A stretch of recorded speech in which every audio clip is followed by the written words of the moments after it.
ഇന്ത്യയിലെന്നല്ല, ലോകത്തിലെ മറ്റേത് ക്ലബ്ബും കിരീടം നേടുന്നത് പോലെയല്ല ഇന്ത്യൻ ഫുട്ബോൾ ആരാധകർക്ക് ഈസ്റ്റ് ബംഗാൾ കിരീടം നേടുന്നത്.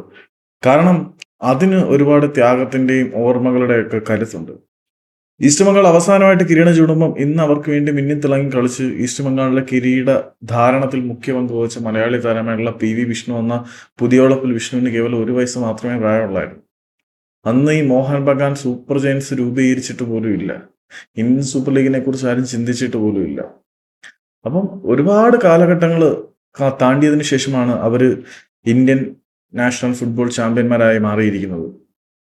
വിഭജനത്തിന്റെ മുറപ്പാടുകളുമായിട്ട് ഡിസ്പ്ലേസ് ചെയ്യപ്പെട്ട ഒരുപാട് അഭയാർത്ഥികൾ തങ്ങളുടെ ജീവിതം കെട്ടിപ്പടുത്തതിന്റെ പ്രതീകമായിട്ടാണ് ഈ ഒരു ക്ലബിനെ കാണുന്നത്. അതെ, കിഴക്കൻ ബംഗാളിൽ നിന്നും വർഗീയ കലാപങ്ങളെ തുടർന്നും വിഭജനത്തിന്റെ അലയൊലികളെ തുടർന്നുമൊക്കെ പാലായനം ചെയ്യേണ്ടി വന്ന ഒരു ജനതയുടെ അതിജീവനത്തിന്റെ കഥ കൂടി ഈസ്റ്റ് ബംഗാൾ എന്ന ക്ലബിന് പറയാനുണ്ട്.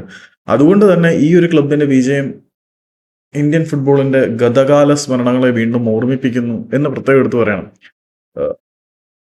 ടീമിന് വേണ്ടി ചാമ്പ്യന്മാരായവരെ കുറിച്ചോ, ഗോൾഡൻ ബൂട്ട് ജേതാക്കളിനെ കുറിച്ചോ, പിന്നെ ടൂർണമെന്റിലെ ഏറ്റവും മികച്ച താരമായി തിരഞ്ഞെടുക്കും ഗോൾഡൻ ബൂട്ടും ജേതാവും ടൂർണമെന്റിലെ ഏറ്റവും മികച്ച പ്ലെയറും എല്ലാം അവർക്ക് തന്നെയാണ് സ്വന്തം.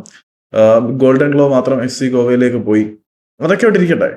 ഈസ്റ്റ് ബംഗാളിന്റെ കിരീടധാരണത്തിനെ കുറിച്ച് പറയുമ്പോൾ ഓസ്കാർ ബുസോൺ എന്ന പരിശീലകനെ കുറിച്ച് കൂടി നമ്മൾ പറയേണ്ടതാണ്.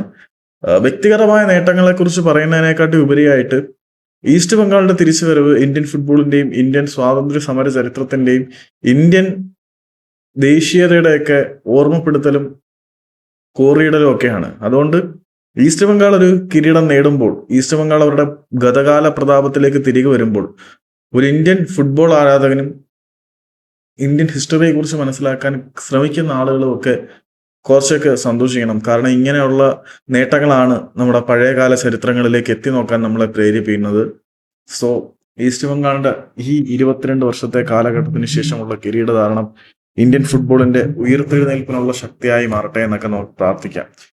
നമുക്ക് പ്രാർത്ഥിക്കാനേ പറ്റത്തുള്ളൂ, പ്രതീക്ഷിക്കാൻ പറ്റത്തില്ല. അതാണ് ഇന്ത്യൻ ഫുട്ബോൾ ആരാധകന്റെ ദുരവസ്ഥ. ഞാൻ പറയേണ്ട കാര്യമില്ലല്ലോ. ബൈ.